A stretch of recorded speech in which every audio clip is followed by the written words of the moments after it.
Syria and against the Assad regime. Does our next guest agree with that? What can the U.S. do? Former State Department Senior Advisor Christian Whiton is here. And Christian, good morning and welcome back.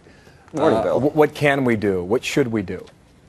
Well, there are a couple of practical things we can do in the near term. First of all, political steps. We got to break off relations with this regime. You know, the Obama administration actually elevated relations with Syria, sending a full ambassador.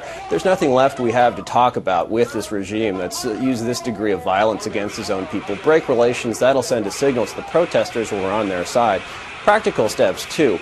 Information really makes a difference with dissent movements and protest movements. And in an environment like Syria, where the Assad regime tries to control all information, handing a microphone to Syrian Americans or to the protesters themselves and helping them to communicate with their own people could make a big and decisive difference. And that's something where we could use military tools without actually putting the military into Syria or going to war in Syria. What are those tools, Christian?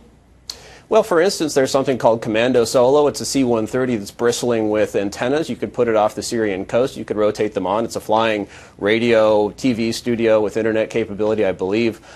You can act against the Syrian regime's own propaganda, jamming its communications and satellites. You can do shortwave radio broadcasting from quite far away. You can do medium wave if you can get closer.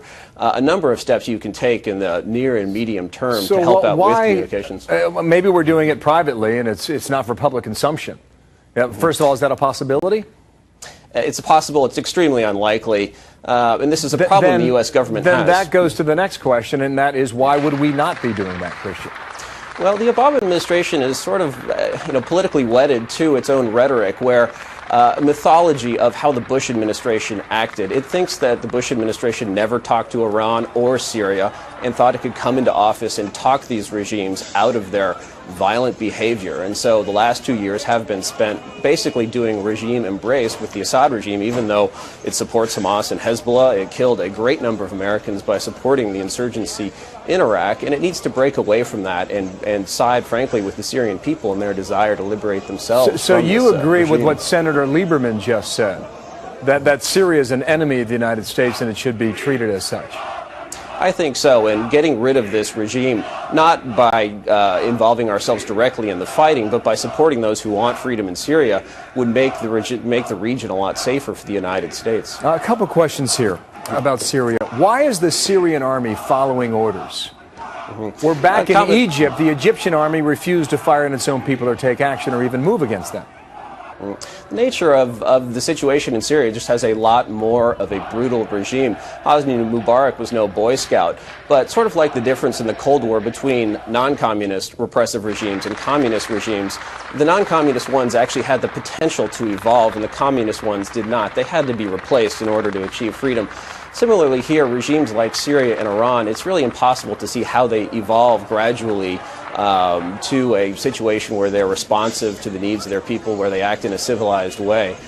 So this is a regime that can use fear against its army and against its people to demand loyalty from those security forces. And it's a regime that'll have to be replaced. Do you find these images? I find these images stunning. Of all, the unpredictability of the past several months, no one thought Syria would see what we're seeing now. And it seems the more the government cracks down, the more the people are emboldened to go back into the streets.